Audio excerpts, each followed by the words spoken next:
we have 3 point charges aligned along the x-axis of a coordinate frame.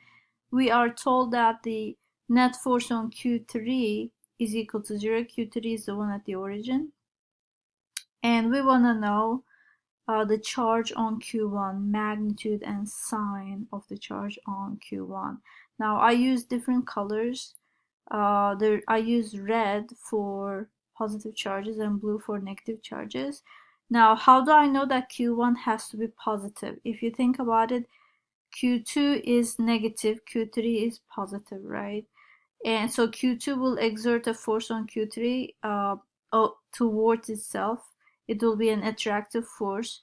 In other words, the force on Q3 by Q2 will point in the positive x direction. So let's actually show that on the picture, like so. This is F on 3 by 2. Now for the net force on 3 to be equal to 0, we need a force in the opposite direction from Q1. So Q1 has to be repelling Q3. In other words, it has to apply a force in the negative x direction, like so. Let me actually show it like this. So more or less, we need another force. This will be F on 3 by 1 pointing away. Same magnitude, opposite direction. So Q1 has to be positive so it can repel Q3. In other words, so it can apply a force in a negative x direction. So let's actually set up our equation. We want the net force F net on particle 3. I'm going to call it F net sub 3 to be equal to 0. And what is that? That's going to be the vector sum of the two forces, rightward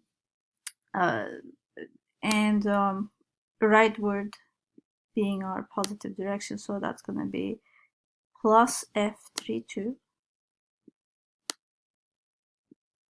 minus F31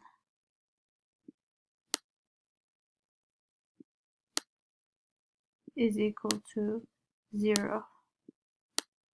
Because I already accounted for the negativeness of the charges and the directions of the forces, when I substitute the values the charge values Q3, Q2, whatever, I'm going to use the absolute values. So I will ignore the negative signs because I already again accounted for the fact that Q2 is applying a force to the right and Q1 is applying a force to the left. So this is my equation. What are these forces? These are Coulomb's forces. So I'm going to substitute the formulas. Coulomb force is K times the product of the charges Q3, Q2 divided by the square of the distance between the two charges. Let me actually label those distances.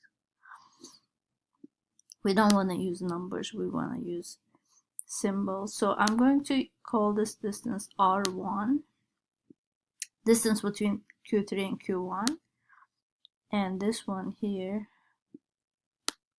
I'm going to call it R2. It's really up to you what you call them. Just be consistent.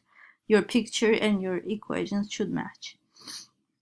So I'm writing down the formula for F32. That's the force applied on 3 by 2. So the distance should be the total distance between Q3 and Q2. That's going to be R1 plus R2.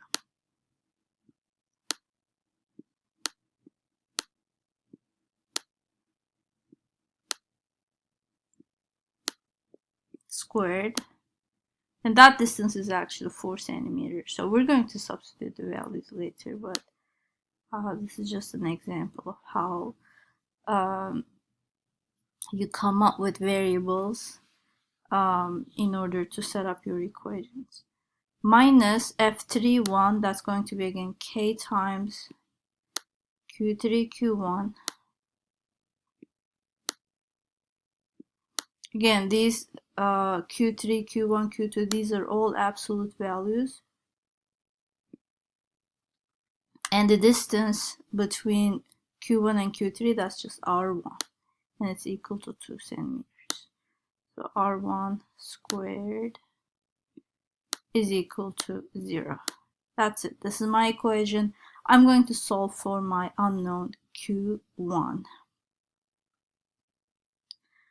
Now, is there anything that cancels before I do that? Yes. I have k in each term, so divide both terms by k. K's cancel. Same for Q3 actually, right? But we didn't actually need to know what Q3 was.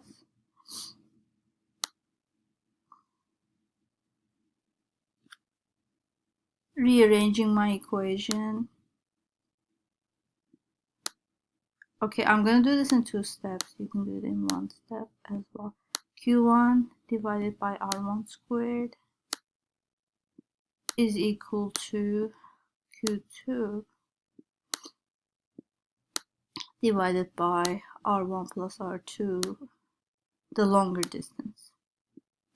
That whole thing squared. Isolating Q1, that's my unknown. Always isolate the unknown before you plug in the values. And never have multiple equal signs. What you see here, this is an implication sign, it's not equal. Okay, so one equal sign at a time.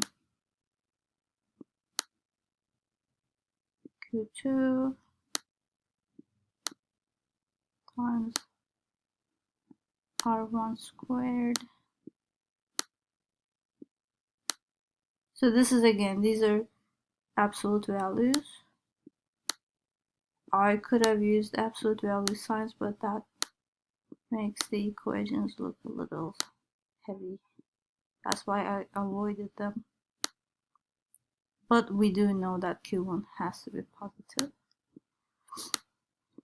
Now we can plug in the numbers because we have our unknown isolated.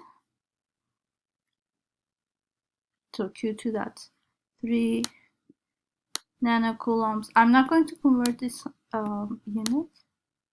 So I'm going to have Q1 in terms of nanocoulomb.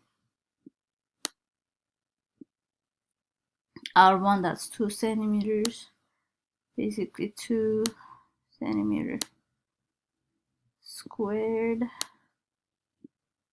R1 plus R2, that's 4 centimeters. From the picture again, those are the distances.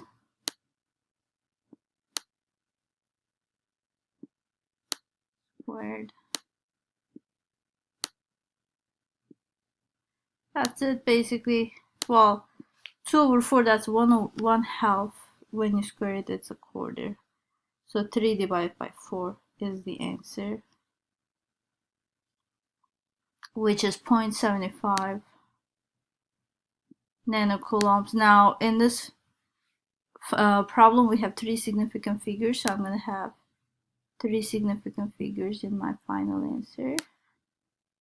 I have 1 extra 0 here, and the unit is nanocoulomb.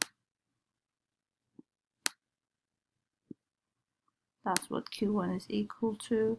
And again, this is a positive charge. Let me type that here.